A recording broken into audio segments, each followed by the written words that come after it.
Il y a une fatigue que beaucoup de croyants ne reconnaissent pas tout de suite parce qu'elle se cache derrière de bonnes intentions. Ce n'est pas la fatigue de quelqu'un qui ne veut pas obéir à Dieu. Ce n'est pas la fatigue d'une personne qui rejette la sainteté, la croissance ou la responsabilité. C'est parfois la fatigue d'un cœur sincère qui essaie de devenir meilleur par ses propres forces, qui essaie de changer en serrant les dents, qui essaie de plaire à Dieu, comme si toute la vie chrétienne reposait sur une performance constante. Ce message inspiré d'une source originale nous ramène à une vérité essentielle. Dieu ne nous appelle pas seulement à travailler pour lui, il nous appelle d'abord à entrer dans son repos.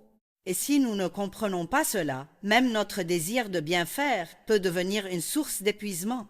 Nous pouvons prier, lire, servir, promettre, recommencer, nous condamner, nous relever, retomber, nous forcer encore, jusqu'à ce que notre marche avec Dieu ressemble davantage à un poids qu'à une relation vivante. Le repos de Dieu ne signifie pas l'inaction. Il ne signifie pas que nous n'avons plus rien à faire, plus rien à apprendre, plus rien à corriger. Il signifie que tout ce que nous faisons doit partir d'une position de confiance et non d'une panique intérieure. Il signifie que notre croissance spirituelle n'est pas construite sur l'angoisse de ne jamais être assez, mais sur la grâce de Dieu qui nous rend capables de devenir ce qu'il nous appelle à être. Imaginez une personne qui s'assoit sur une chaise. Tant qu'elle reste debout, elle porte tout son poids, mais au moment où elle s'assoit vraiment, son poids est transféré, la chaise le porte. Voilà une image simple, mais profonde. Beaucoup de croyants disent qu'ils font confiance à Christ, mais ils restent spirituellement debout, tendus, crispés, comme si le poids de leur salut, de leur transformation, de leur avenir, de leur valeur, de leur appel et de leur sanctification reposait encore entièrement sur eux. Ils croient en Jésus, mais ils vivent comme si Jésus leur avait seulement donné un départ et qu'ensuite tout dépendait de leurs efforts. Ils ont reçu le pardon par grâce, mais ils essayent de vivre chaque journée par pression. Ils ont commencé par la foi, mais ils continuent par l'épuisement. Ils ont été sauvés en recevant, mais ils essaient de grandir en se prouvant. C'est là que beaucoup perdent la paix. Ils ne perdent pas forcément leur amour pour Dieu. Ils ne perdent pas forcément leur désir de bien faire, mais ils perdent le repos. Et quand le repos disparaît, même les choses saintes peuvent devenir lourdes. Lire la Bible devient une obligation pour éviter la culpabilité. Prier devient une tâche à cocher. Servir devient une preuve de valeur. Se repentir devient une séance de honte.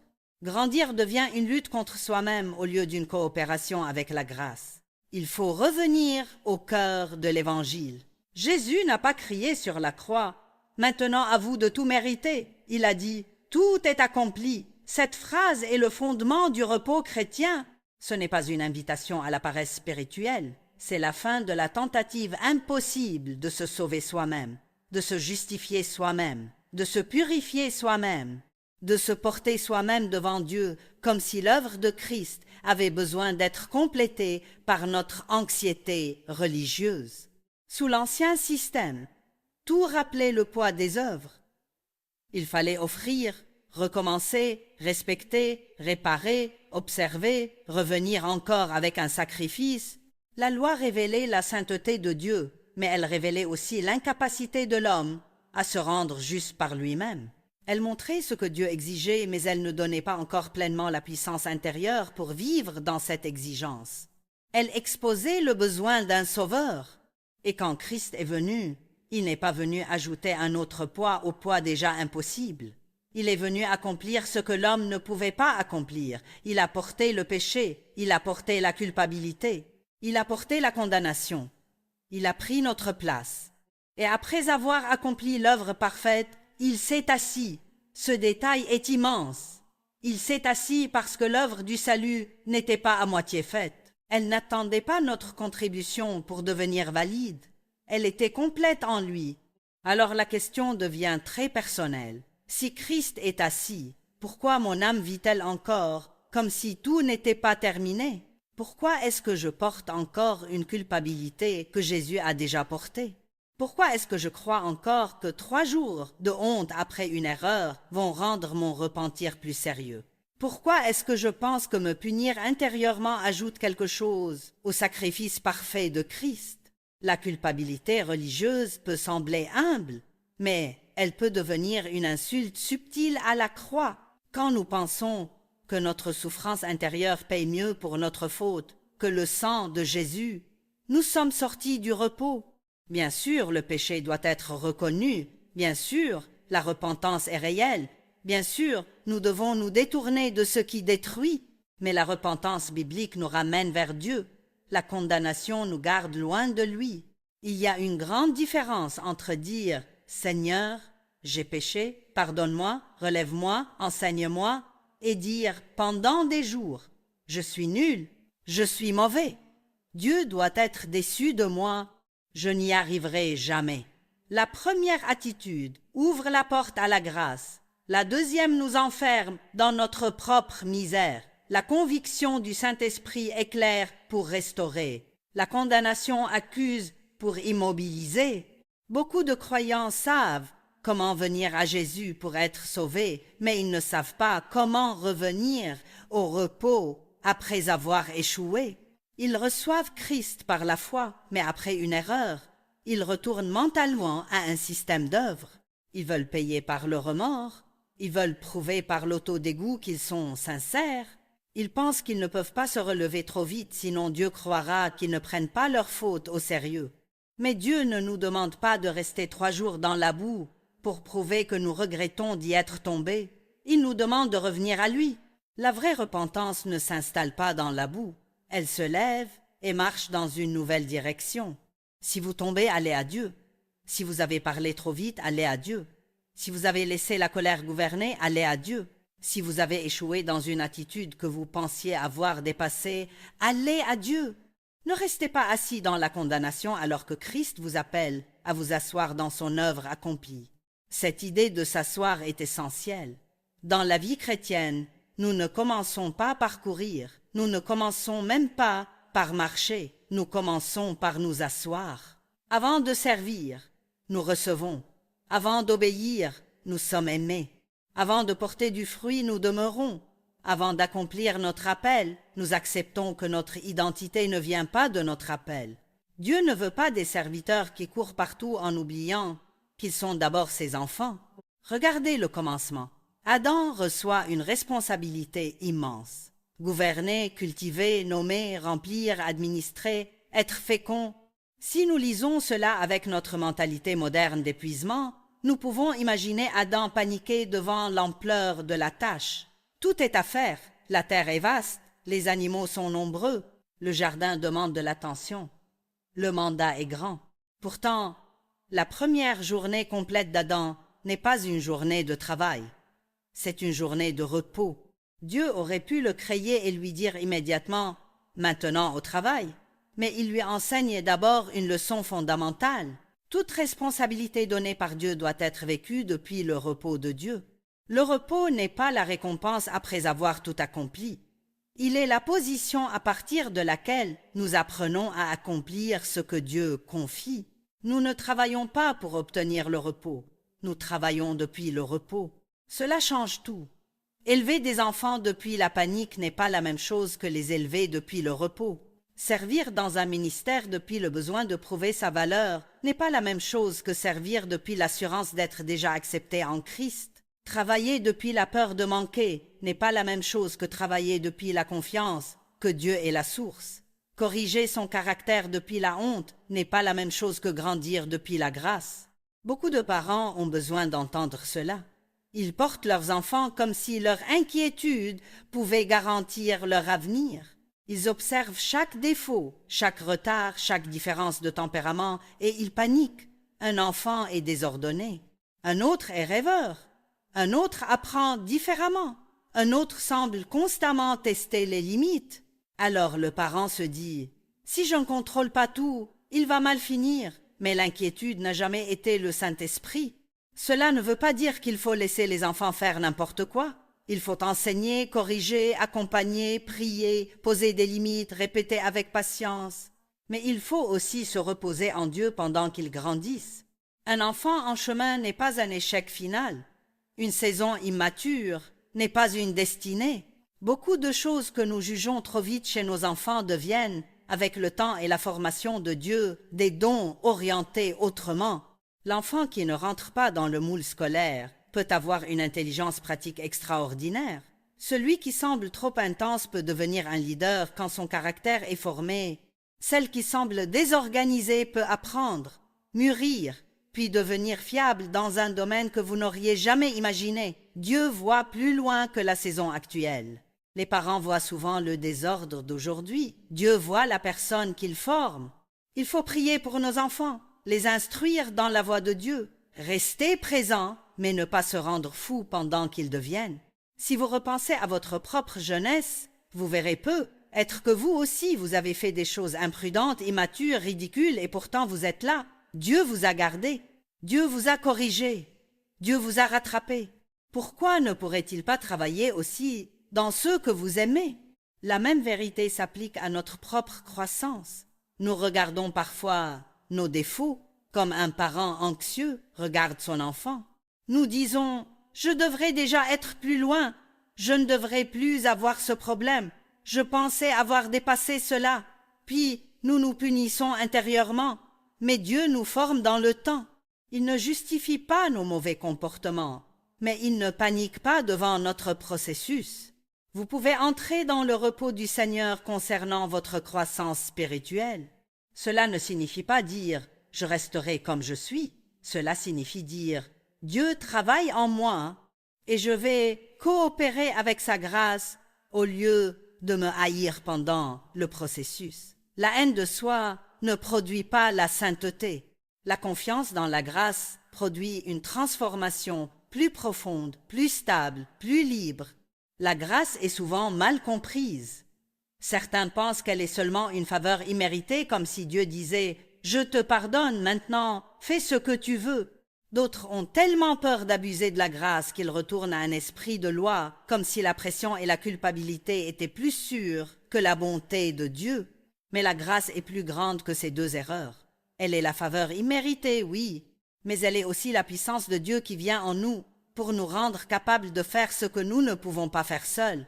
La grâce n'est pas une excuse pour vivre dans le péché. Elle est la force de ne plus être obligé de vivre comme esclave du péché. Elle ne dit pas « peu importe », elle dit « tu n'es plus seul ». Elle ne minimise pas l'obéissance, elle la rend possible. Elle ne rend pas la sainteté facultative, elle la rend accessible à travers une relation vivante avec Dieu. C'est par grâce que nous sommes sauvés, par le moyen de la foi. Et c'est aussi par grâce, par le moyen de la foi, que nous apprenons à vivre. Nous n'avons pas commencé par nos œuvres. Nous ne continuons pas par nos œuvres. Nous avons commencé en recevant. Nous continuons en recevant.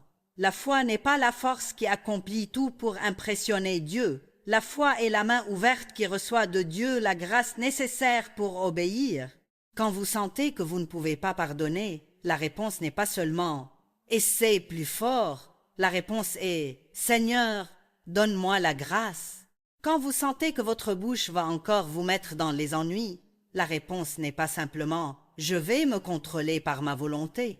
La réponse est « Seigneur, garde ma bouche, que mes paroles soient acceptables devant toi. Donne-moi la grâce de parler autrement. » Quand vous sentez la colère, l'impatience, la jalousie, la peur, ne laissez pas Dieu hors de l'équation. C'est l'une des plus grandes erreurs. Essayez d'être bon sans Dieu. Cela peut fonctionner 5 minutes, parfois une journée, parfois une saison, si votre volonté est forte. Mais tôt ou tard, vous vous épuisez. Et l'épuisement produit la frustration. La frustration produit la condamnation. La condamnation produit l'abandon ou l'hypocrisie. Dieu n'a jamais voulu que vous viviez la vie chrétienne comme une tentative héroïque de vous améliorer sans lui. La relation est le cœur de tout. Aller à l'église n'est pas automatiquement une relation. Lire quelques chapitres pour éviter que Dieu soit fâché n'est pas une relation. Prier 10 minutes comme une obligation mécanique n'est pas une relation. Ces disciplines peuvent nourrir une relation, mais elles ne la remplacent pas. La relation, c'est venir à Dieu avec vérité, c'est lui parler dans la journée, c'est lui demander de l'aide, c'est recevoir son amour, c'est revenir après une erreur, c'est vouloir lui plaire parce qu'on le connaît, pas parce qu'on pense devoir acheter son affection. Plus vous connaissez Dieu intimement, plus votre désir de lui plaire grandit naturellement. La sainteté devient moins une liste extérieure et plus une réponse d'amour. Vous ne voulez pas pardonner seulement parce qu'un commandement l'exige. Vous voulez pardonner parce que vous connaissez le cœur du Père. Vous ne voulez pas surveiller votre bouche seulement pour éviter une punition. Vous voulez parler d'une manière qui honore celui qui vous aime. Vous ne voulez pas vous relever après une chute seulement pour restaurer votre image. Vous voulez revenir à la communion. Et quand vous tombez, vous retournez vous asseoir. Vous revenez à l'œuvre accomplie. Vous dites « Seigneur, je suis désolé. Mon cœur ne veut pas vivre ainsi. Ma chair a réagi, mais l'homme nouveau en moi veut ta volonté. Donne-moi la grâce. Je reçois ton pardon. Je me relève. » Puis vous continuez. Vous ne donnez pas au diable 3 jours de votre vie pour organiser une fête autour de votre culpabilité. Il y a trop à faire dans le royaume pour rester prisonnier de la condamnation après chaque erreur. Dieu vous a donné une course. Il vous a donné des personnes à aimer, des paroles à semer, des choses à apprendre, des responsabilités à porter avec lui.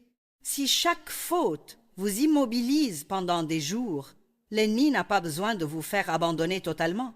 Il lui suffit de vous ralentir par la culpabilité répétée. Alors apprenez à vous relever vite, pas légèrement, vite. Ce n'est pas la même chose. Se relever vite ne signifie pas que vous ne prenez pas le péché au sérieux. Cela signifie que vous prenez la croix au sérieux. Vous croyez que le sacrifice de Jésus est suffisant. Vous croyez que la grâce est disponible.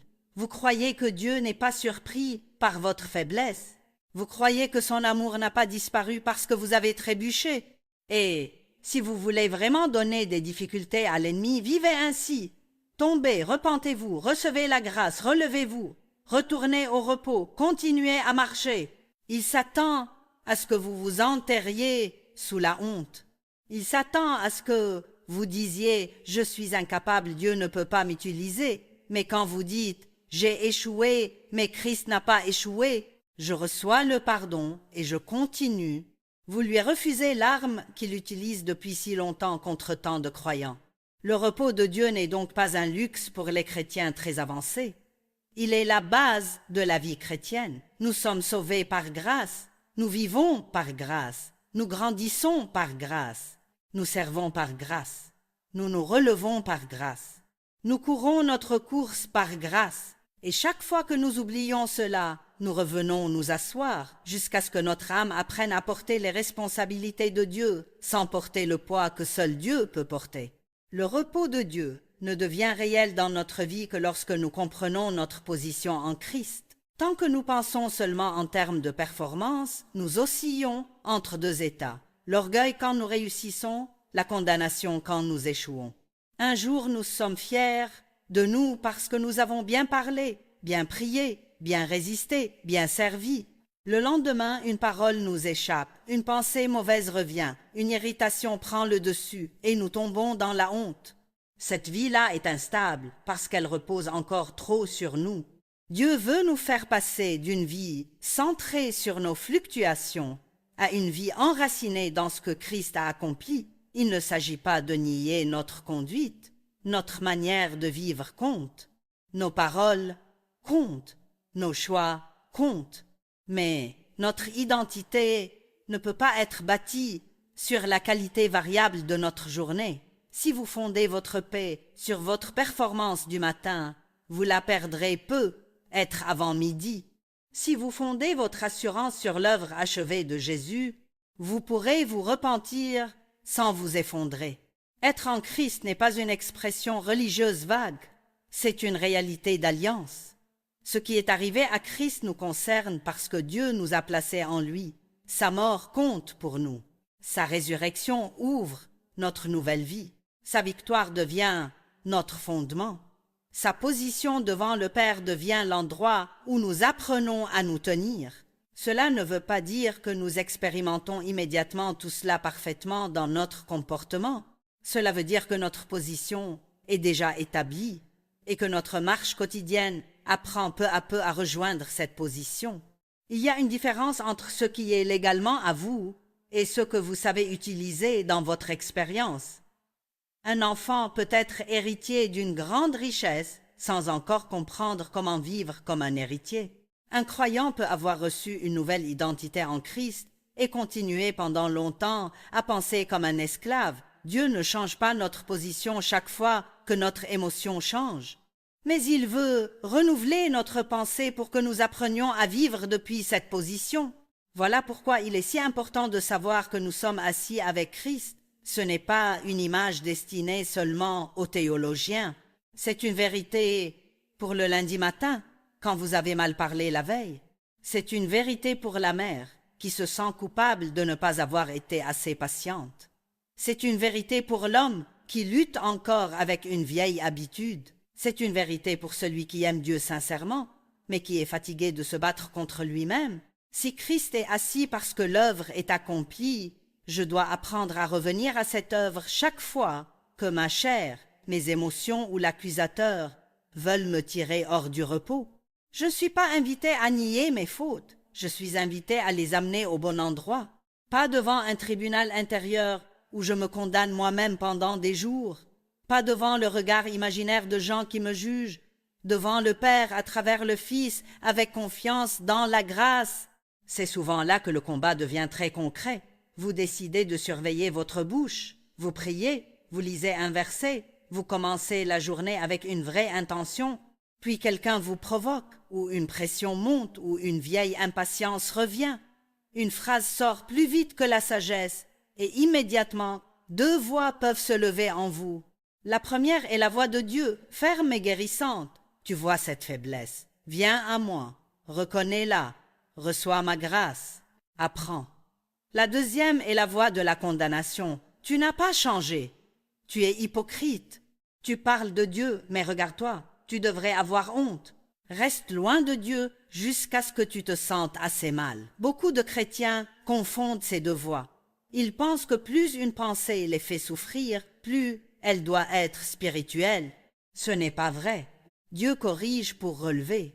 L'accusateur condamne pour immobiliser. Dieu montre précisément ce qui doit changer. L'accusateur transforme une faute en identité. Dieu dit « Cette parole était mauvaise ». L'accusateur dit « Tu es mauvais ». Dieu dit « Reviens à la grâce ». L'accusateur dit « Cache-toi ». Dieu dit « Marche dans la lumière ». L'accusateur dit « Reste dans la honte ». Apprendre le repos, c'est apprendre à répondre rapidement à la bonne voie. Quand vous échouez, ne faites pas de votre culpabilité un sacrifice supplémentaire. Jésus n'a pas besoin que vous ajoutiez 3 jours de misère à son sang pour rendre le pardon plus complet. Si vous êtes réellement repentant, si votre cœur ne veut pas vivre dans ce péché, si vous êtes prêt à vous détourner et à recevoir l'aide de Dieu, alors revenez, asseyez-vous de nouveau dans l'œuvre accomplie, recevez la grâce, reprenez votre marche. Cela semble presque trop simple pour l'orgueil religieux. L'orgueil veut payer, il veut pouvoir dire « J'ai souffert assez, maintenant Dieu peut me pardonner ». Mais le pardon n'est pas acheté par votre autopunition, il a été acheté par Christ. Votre rôle est de croire, de recevoir, de vous relever et d'apprendre à marcher autrement. Cela demande plus d'humilité que de se condamner, parce que recevoir gratuitement est parfois plus difficile pour l'ego que de se battre pour mériter. Le repos de Dieu n'est donc pas une permission d'être négligent. Il est le seul endroit où une transformation saine peut vraiment grandir. Quand une personne vit constamment sous la condamnation, elle change rarement profondément. Elle peut modifier son comportement pendant un temps par peur, mais au fond, la honte continue de la gouverner. La grâce, elle, va plus profond. Elle touche le cœur. Elle donne une nouvelle motivation. Elle nous fait dire « Je ne veux pas vivre ainsi », non parce que Dieu va cesser de m'aimer, mais parce qu'il m'aime et qu'il m'a donné une vie nouvelle. C'est une autre manière de comprendre les commandements. Sous une mentalité de loi, on entend « Fais ceci, sinon Dieu sera contre toi ». Sous la grâce, on entend « Marche avec moi, et ma vie en toi produira ce que je désire ». Dieu ne veut pas que nous mettions d'autres dieux devant lui. Il ne veut pas que nous volions, que nous mentions, que nous tuions, que nous détruisions nos familles, que nous vivions dans l'impureté, que nous méprisions nos parents. Mais maintenant, l'obéissance n'est pas seulement une pression extérieure, elle devient le fruit d'une relation intérieure. Quand vous aimez quelqu'un profondément, votre désir de lui plaire change la manière dont vous vivez. Vous n'obéissez pas seulement pour éviter une conséquence, vous obéissez parce que la relation compte. C'est cela que beaucoup de personnes perdent quand elles réduisent le christianisme à une liste. Elles peuvent remplir certaines cases, mais leur cœur reste loin. Elles peuvent lire la Bible par obligation, prier par peur, aller à l'église par habitude, et pourtant ne pas vivre dans une relation vivante avec Dieu. Une relation vivante parle à Dieu au milieu de la journée. Elle demande de l'aide avant de tomber et aussi après être tombée. Elle ne cache pas les mauvaises motivations. Elle dit « Seigneur, une partie de moi veut pardonner, mais une partie de moi veut encore avoir raison. Aide-moi. » Elle dit « Je veux te plaire, mais je suis fatiguée. Donne-moi la grâce. » Elle dit « Je sais ce que ta parole dit, mais mon émotion est forte. Apprends-moi à marcher par l'esprit. » C'est très différent d'une religion de façade. La religion de façade cherche à paraître correcte. La relation cherche à être vraie. La religion demande « Qu'est-ce que les gens vont penser ?» La relation demande « Seigneur, que vois-tu dans mon cœur ?» La religion se cache après l'échec. La relation revient au Père.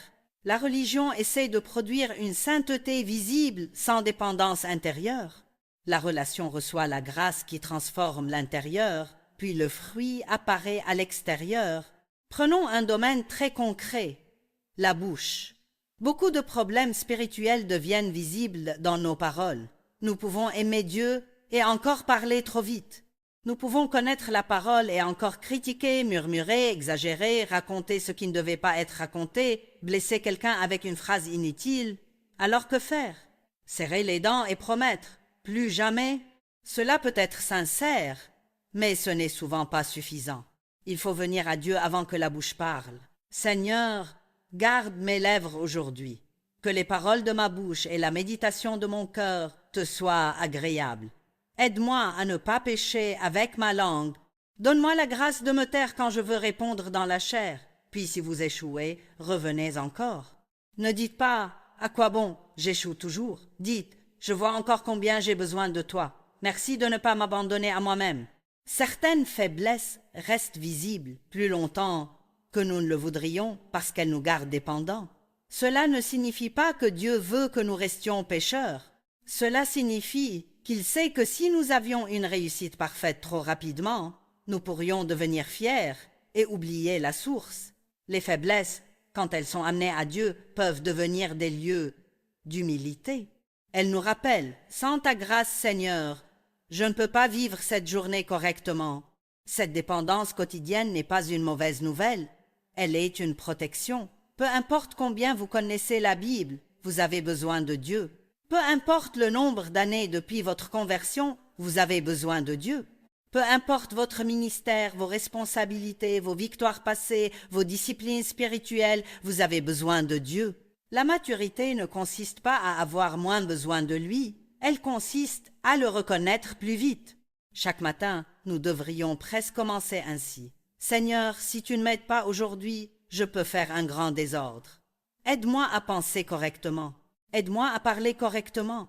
Aide-moi à répondre au lieu de réagir.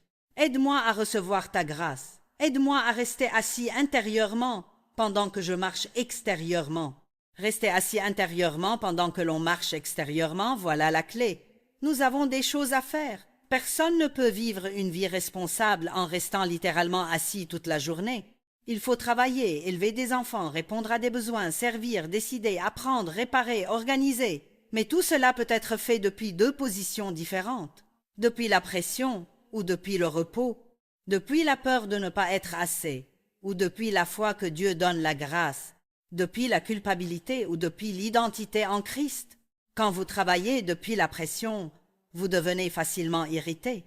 Quand vous servez depuis la culpabilité, vous devenez amer.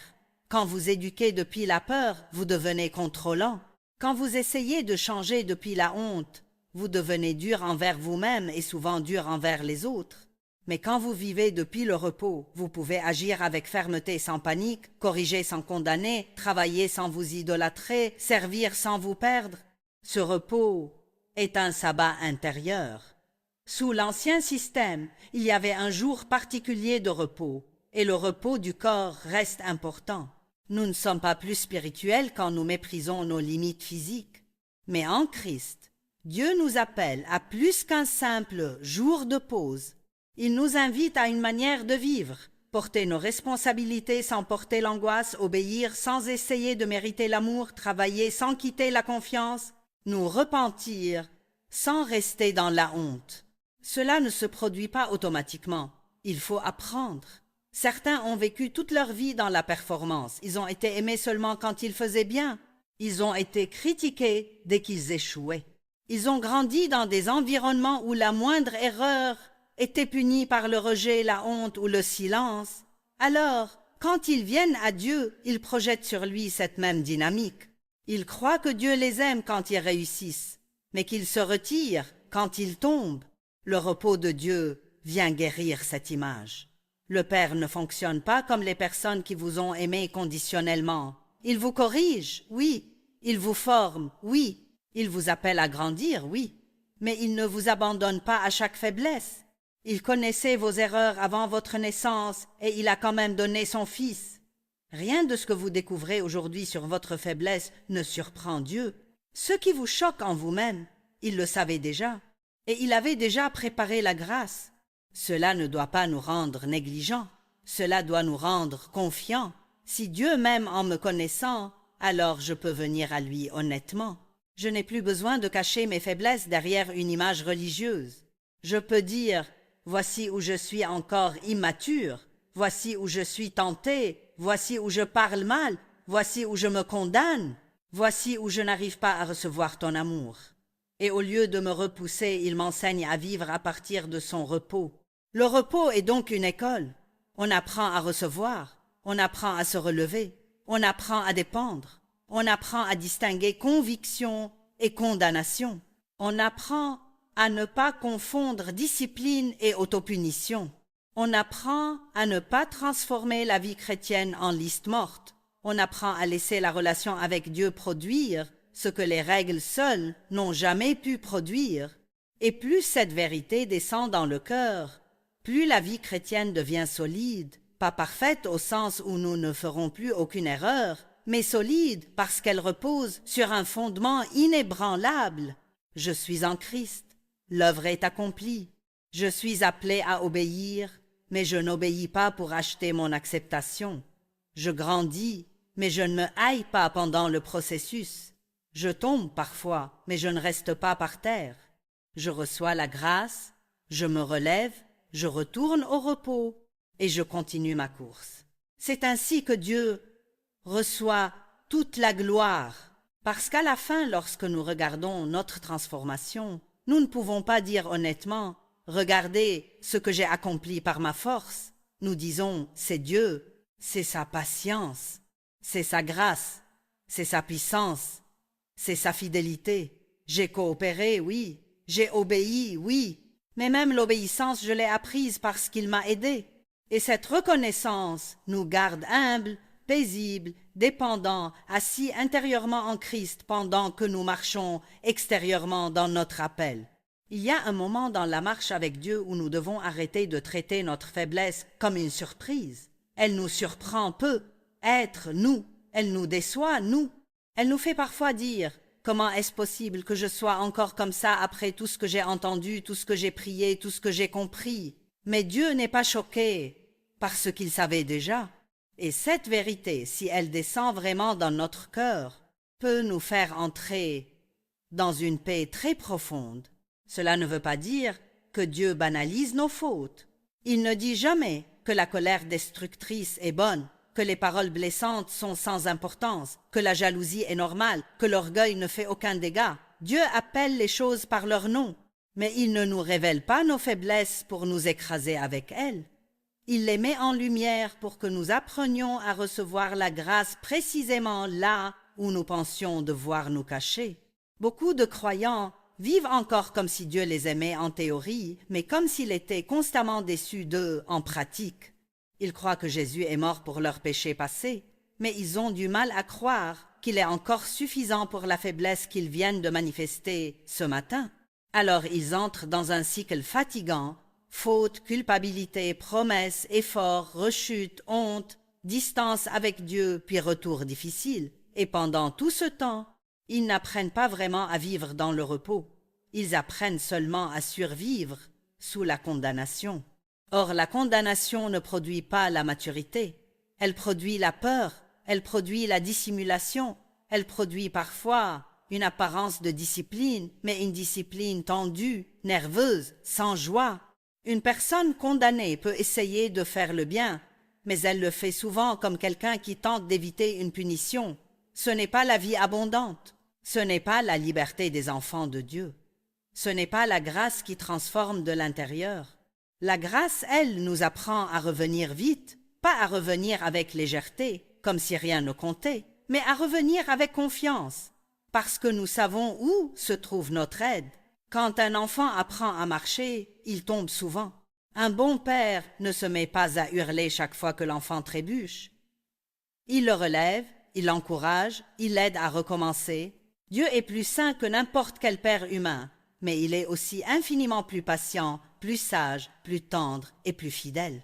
Alors pourquoi avons-nous parfois plus confiance dans la sévérité de Dieu que dans sa bonté? Pourquoi croyons-nous facilement qu'il nous corrige, mais difficilement qu'il nous relève? Pourquoi sommes-nous prêts à recevoir une accusation pendant 3 jours, mais incapables de recevoir son pardon en 1 minute? Peut être parce que nous avons appris très tôt que l'amour devait se mériter. Peut être parce que notre histoire nous a enseigné que l'erreur coûtait toujours très cher. Peut être parce que nous confondons encore la voix de Dieu avec les voix humaines qui nous ont humiliés. Le repos du Seigneur vient guérir cette confusion. Il nous apprend à distinguer la correction qui donne la vie de l'accusation qui vole la vie. Quand Dieu corrige, il est précis. Il montre une parole, une attitude, une décision, une motivation. Il dit « Regarde ceci, ce n'est pas bon.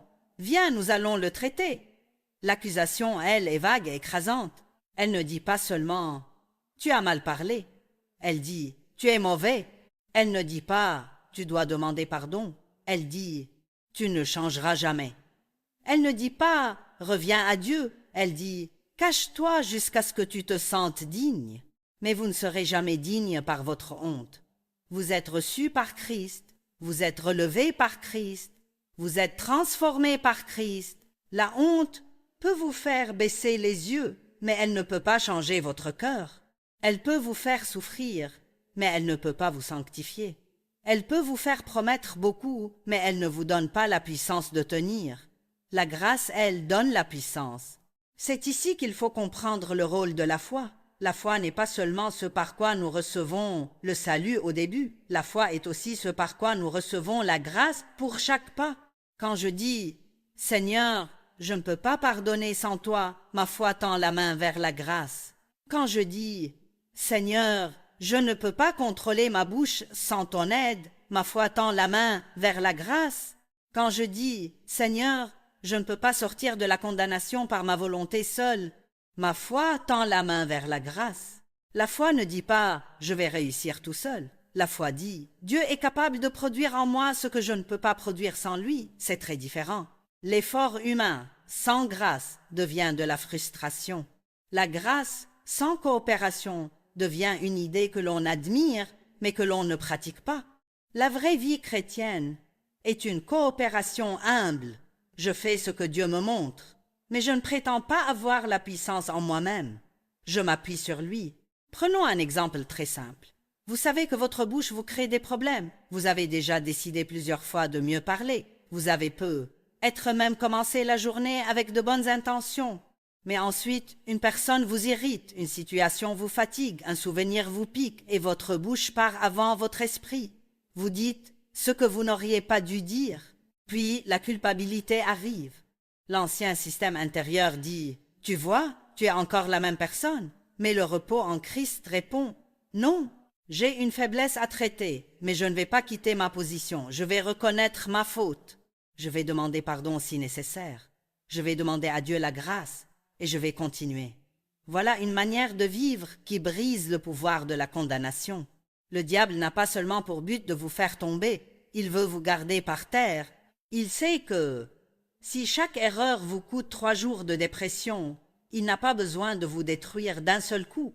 Il peut simplement vous ralentir constamment. Une parole mauvaise, 3 jours perdus, une réaction charnelle, une semaine de distance avec Dieu, une faiblesse révélée, une saison de honte. Et pendant ce temps, vous n'avancez pas dans votre appel, vous ne servez pas avec liberté, vous ne recevez pas pleinement la grâce. Il faut refuser ce marché. Oui, vous devez prendre vos fautes au sérieux, mais vous devez prendre le sang de Jésus encore plus au sérieux. Si vous avez péché, repentez-vous. Si vous avez blessé quelqu'un, demandez pardon. Si Dieu vous montre une habitude, travaillez avec lui pour la changer. Mais ne transformez pas votre culpabilité en autel. Jésus a déjà donné le sacrifice parfait. Votre honte n'ajoute rien à son œuvre. Il y a des personnes qui ont tellement vécu sous la culpabilité qu'elles se sentent presque mal quand elles ne se sentent pas mal. La paix leur paraît suspecte. Le pardon leur semble trop rapide. Elles pensent « Je devrais me sentir plus coupable, je devrais souffrir davantage. » Mais ce réflexe ne vient pas toujours de Dieu. Parfois, c'est simplement une ancienne manière de fonctionner, une habitude de se punir parce qu'on ne sait pas encore recevoir. Dieu veut vous apprendre un autre réflexe. Recevoir, vous relever, demeurer, recevoir la grâce, vous relever dans l'obéissance, demeurer dans la relation. Ce n'est pas irresponsable, c'est biblique. C'est la manière de vivre de quelqu'un qui croit réellement que tout commence par « tout est accompli » et non par « tu dois maintenant tout porter ». Cette vérité est aussi essentielle pour ceux qui n'ont jamais vraiment reçu Christ. On peut être membre d'une église, connaître des chants, respecter une tradition, aimer certaines valeurs chrétiennes et pourtant ne jamais s'être abandonné à Jésus pour le salut. Être sauvé, ce n'est pas seulement améliorer son comportement, ce n'est pas ajouter un peu de religion à une vie déjà chargée, c'est reconnaître « Je ne peux pas me sauver moi-même, je ne peux pas porter ma culpabilité, je ne peux pas me rendre juste devant Dieu par mes efforts. Jésus, je m'appuie sur toi. » Recevoir n'est pas accomplir. Recevoir, c'est ouvrir les mains, c'est cesser de marchander, c'est arrêter de dire « quand je serai meilleur, je viendrai ». Vous ne venez pas à Dieu parce que vous avez déjà tout réparé. Vous venez parce que vous ne pouvez pas tout réparer sans lui. Le salut commence quand une personne cesse de se défendre, de se justifier, de se comparer et dit simplement « Seigneur, me voici. Prends-moi tel que je suis et fais de moi ce que tu veux que je sois. » Et ce qui commence au salut doit continuer chaque jour, chaque matin, d'une certaine manière. Nous revenons à cette même dépendance. « Seigneur, me voici. Je ne peux pas vivre cette journée correctement sans toi. Je peux connaître beaucoup de versets et encore mal parler. Je peux avoir de l'expérience et encore réagir dans la chair. Je peux avoir servi pendant des années et encore avoir besoin de ta grâce aujourd'hui. Aide-moi. » C'est une très bonne prière pour commencer la journée. Pas une prière compliquée, pas une prière impressionnante, une prière vraie. Aide-moi. Si vous saviez combien de choses changeraient si nous prions cela avant de réagir, avant d'envoyer le message, avant d'entrer dans la réunion, avant de corriger l'enfant, avant de répondre au conjoint, avant de prendre une décision, avant de laisser la colère s'installer. Seigneur, aide-moi. Plus nous mûrissons, plus cette dépendance devient naturelle. La maturité spirituelle ne consiste pas à devenir indépendant de Dieu, elle consiste à savoir plus vite où aller chercher l'aide. Le chrétien, immature, essaie longtemps par lui-même, s'épuise, tombe, se condamne, puis demande enfin de l'aide. Le chrétien qui grandit apprend à dire plutôt « Je sais comment cela finit quand je laisse Dieu hors de l'équation. Je vais lui demander la grâce maintenant. » Cela demande de l'humilité, parce que notre chair aime se sentir capable. Elle aime pouvoir dire « J'ai maîtrisé cela », mais Dieu nous laisse parfois une mesure de faiblesse qui nous rappelle que nous avons besoin de lui. Non pour nous humilier dans le mauvais sens, mais pour nous garder proches. Si nous n'avions jamais besoin d'aide, nous oublierions vite la source. Si nous réussissions tous en dépendance, notre cœur deviendrait facilement fier. Une faiblesse confiée à Dieu peut devenir un lieu de communion. Elle nous ramène à lui. Elle nous apprend à écouter. Elle nous apprend à recevoir. Elle nous apprend à être patients avec les autres, parce que nous savons nous-mêmes combien nous avons besoin de patience. Elle nous empêche de juger trop vite ceux qui tombent dans un domaine différent du nôtre. Elle nous rend plus compatissants, plus sobres, plus vrais. Cela ne veut pas dire que nous faisons la paix avec le péché. Non, nous faisons la guerre au péché, mais nous ne la faisons pas depuis la condamnation, nous la faisons depuis la grâce. Et c'est une guerre très différente. La condamnation dit « bats-toi pour que Dieu t'accepte ». La grâce dit « parce que tu es accepté en Christ, bats-toi contre ce qui te détruit ». La condamnation nous éloigne du Père, la grâce nous rapproche du Père pour recevoir la force. Voilà pourquoi il est si important de revenir toujours à la position assise. Nous marchons, oui. Nous courons notre course, oui. Nous travaillons, oui. Mais intérieurement, nous revenons toujours au repos. Nous ne laissons pas une journée réussie nous rendre orgueilleux. Nous ne laissons pas une journée ratée nous rendre désespérés. Dans les deux cas, nous revenons à Christ. Sans toi, je ne peux rien faire. Par ta grâce, je peux faire ce que tu me demandes. Quand on vit ainsi, la transformation devient plus saine. Elle ne vient pas de la haine de soi. Elle ne vient pas d'une peur constante d'être rejetée par Dieu. Elle vient d'une relation où l'amour nous attire, où la grâce nous soutient, où la vérité nous corrige, où le repos nous stabilise. Et peu à peu, on regarde derrière soi et l'on se rend compte « je ne suis plus la même personne ». Peut être que le changement a été progressif, peut être que vous n'avez pas tout remarqué en chemin, mais un jour vous voyez que vous ne réagissez plus comme avant, vous pardonnez plus vite, vous revenez à Dieu plus vite, vous parlez moins durement, vous restez moins longtemps dans la culpabilité. Vous avez encore des combats, mais ils ne vous dominent plus de la même manière, alors vous ne pouvez pas vous vanter.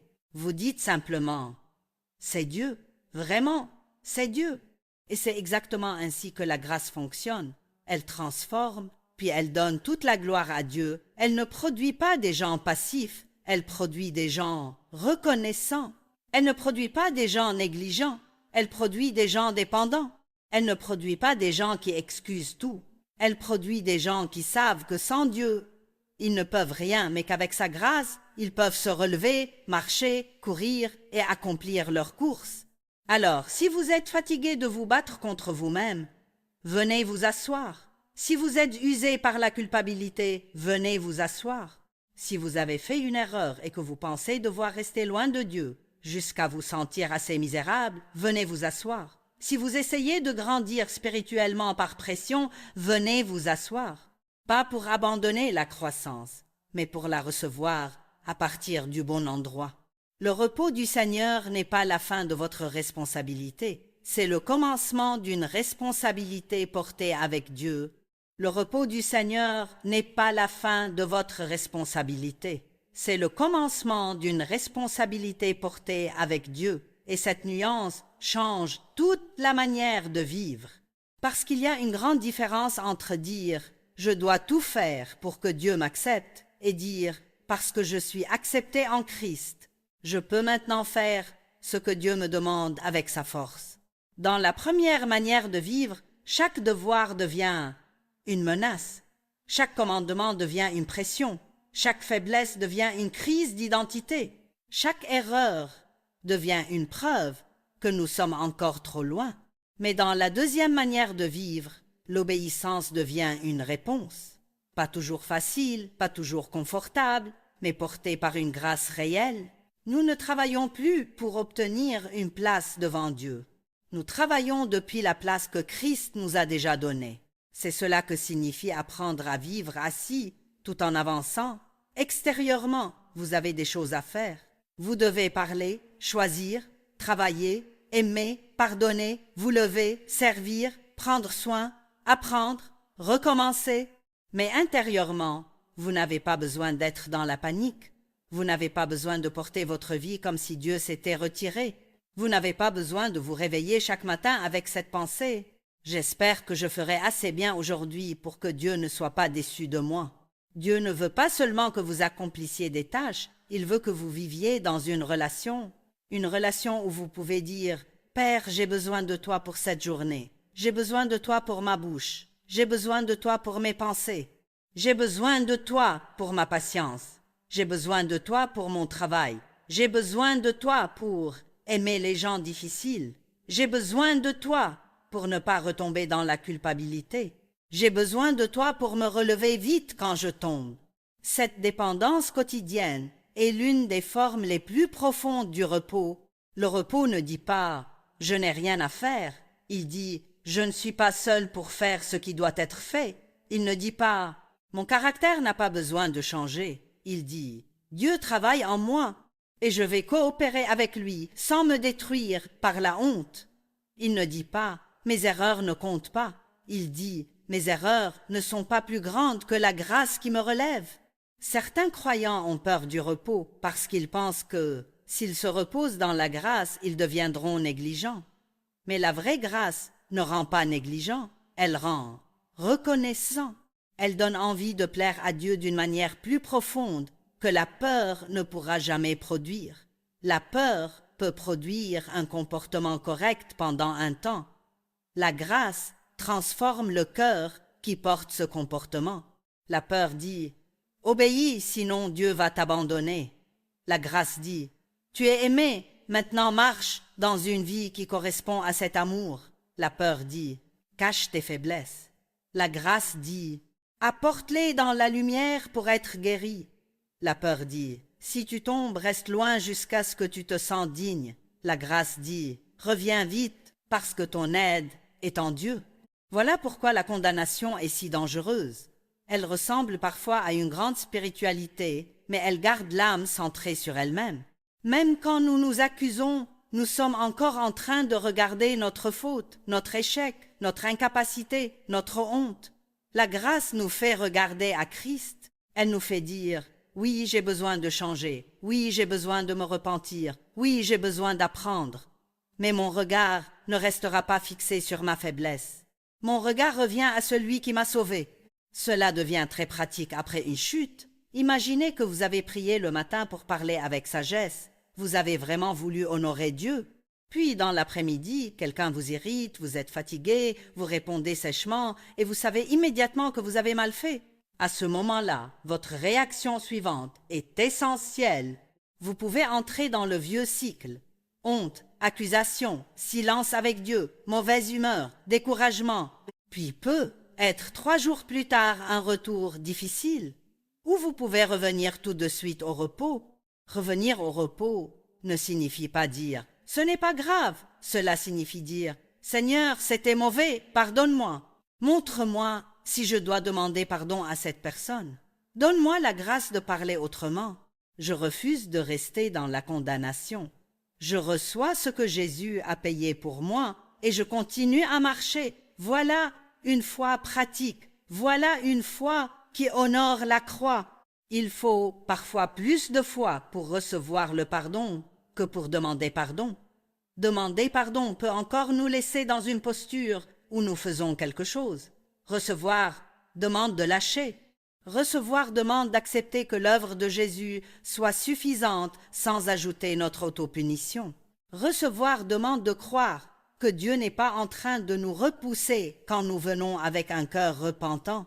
Et si vous avez vécu longtemps sous la culpabilité, cela peut demander un vrai renouvellement de pensée. Certaines personnes ont connu la culpabilité si longtemps qu'elle leur semble normale.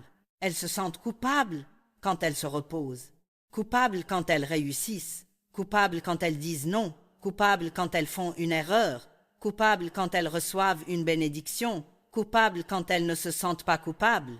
C'est une prison intérieure. Mais Jésus n'est pas mort pour que la culpabilité devienne votre maison. Il a porté votre péché et votre condamnation. Votre culpabilité ne doit pas devenir votre contribution au salut. Vous n'ajoutez rien au sacrifice parfait par le fait de vous détester. Vous ne rendez pas la croix plus puissante en restant triste plus longtemps. Vous honorez la croix en croyant que ce que Jésus a accompli est suffisant pour vous relever. Ce repos est aussi nécessaire dans la croissance spirituelle. Beaucoup de gens veulent changer, mais ils veulent changer avec une tension terrible. Ils se regardent constamment pour mesurer leur progrès. Ils analysent chaque réaction. Ils se comparent aux autres. Ils se demandent pourquoi ils ne sont pas plus loin. Ils transforment leur sanctification en examen permanent. Et au lieu de grandir dans la joie, ils grandissent dans l'anxiété. Dieu veut nous faire entrer dans un autre rythme. Oui, regardez vos fruits. Oui, laissez Dieu vous corriger. Oui, soyez sérieux avec votre caractère.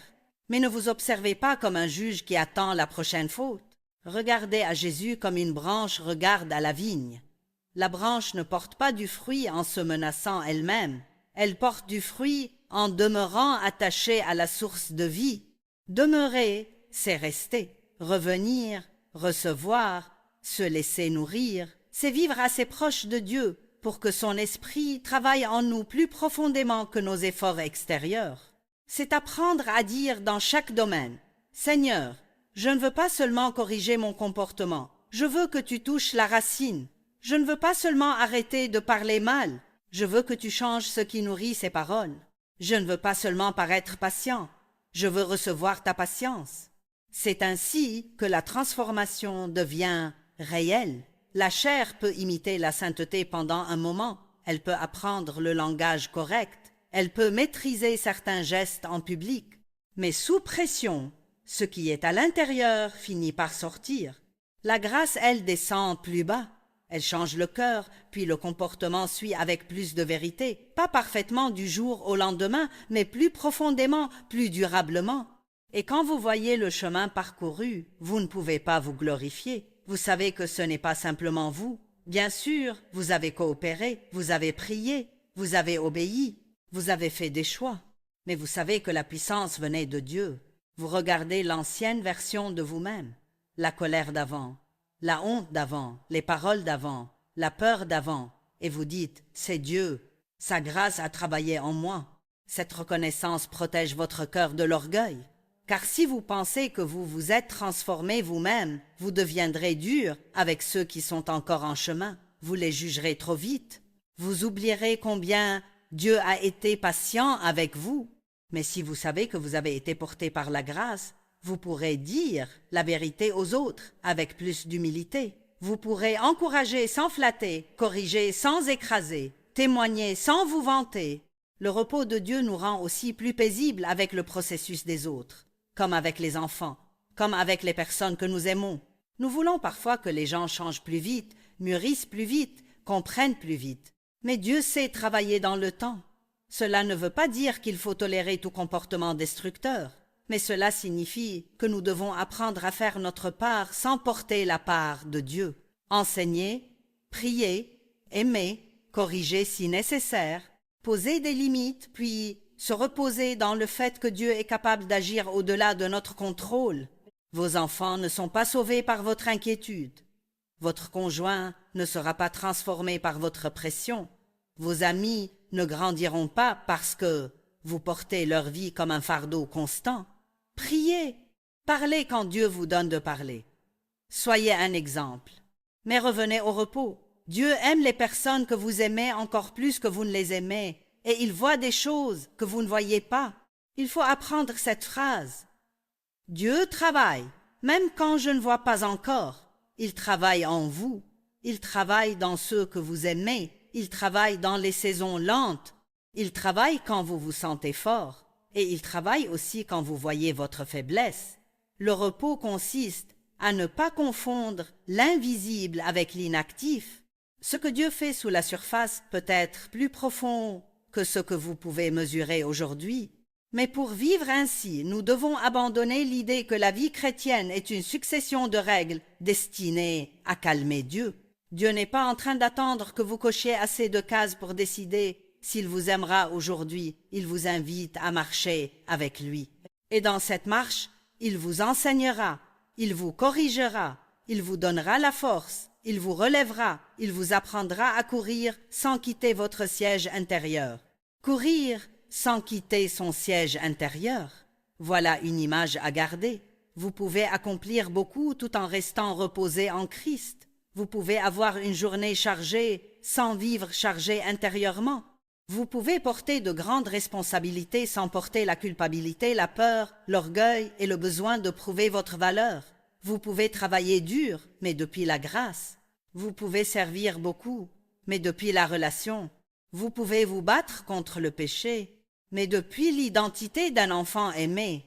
Peut-être que votre prochaine étape est simple. Pas ajouter 10 obligations spirituelles à une vie déjà épuisée. Peut-être que votre prochaine étape est de revenir à la grâce, de vous asseoir vraiment, de dire « Jésus, ton œuvre est accomplie. Je reçois ton pardon, je reçois ton aide, je reçois ta force. Je veux obéir, mais je ne veux plus essayer d'obéir sans toi. Je veux grandir, mais je ne veux plus me condamner pendant que tu me transformes. Si vous n'avez jamais reçu Christ comme sauveur, le repos commence ici. Pas dans une église comme institution, pas dans une tradition, pas dans une tentative de devenir assez bon. Le repos commence quand vous cessez d'essayer de vous sauver vous-même et que vous vous appuyez entièrement sur Jésus. Vous venez tel que vous êtes, vous recevez ce qu'il a fait. Vous lui donnez votre péché, votre culpabilité, votre vie, et vous dites « Fais de moi ce que tu veux que je sois ». Et si vous êtes déjà croyant, revenez au même endroit chaque jour. La manière dont vous avez commencé et la manière dont vous continuez, par grâce, au moyen de la foi. Chaque matin dites « Seigneur, sans toi, je peux faire un désastre aujourd'hui. Avec toi, je peux recevoir la grâce pour ce que tu me demandes. Aide-moi. » C'est une prière humble mais puissante. Elle place Dieu au centre dès le départ. Lorsque l'accusation viendra, répondez avec l'Évangile. Lorsque la faiblesse apparaîtra, demandez la grâce. Lorsque vous tomberez, relevez-vous vite. Lorsque vous réussirez, remerciez Dieu au lieu de vous glorifier. Lorsque vous serez fatigué, retournez vous asseoir en Christ. Lorsque votre âme recommencera à porter tout le poids, souvenez-vous de la chaise. Ce n'est pas votre tension qui vous porte, c'est l'œuvre accomplie de Jésus. L'original qui a inspiré ce message est disponible dans la description, mais ne vous contentez pas d'écouter une idée sur le repos, pratiquez-la dès aujourd'hui. Prenez un domaine où vous vivez dans la pression. Votre croissance, vos enfants, votre bouche, votre culpabilité, votre service, votre avenir. Amenez-le à Dieu. Dites-lui, je veux faire ma part, mais je refuse de porter ce qui appartient à Christ. Apprends-moi à vivre assis en toi. Dieu vous appelle à une vie plus profonde que l'effort religieux. Il vous appelle à une vie de grâce, de foi, de relation, d'obéissance et de repos. Non pas une vie sans action, mais une vie où chaque action part de la confiance. Non pas une vie sans combat, mais une vie où le combat n'est plus mené depuis la condamnation. Non pas une vie sans croissance, mais une croissance nourrie par la grâce. Alors asseyez-vous intérieurement. Recevez, respirez, revenez à l'œuvre accomplie, puis levez-vous, marchez, courez votre course, aimez, servez, pardonnez, parlez avec sagesse, élevez vos enfants, accomplissez votre appel. Mais faites-le depuis le repos, faites-le depuis Christ, faites-le avec la grâce qui donne à Dieu toute la gloire.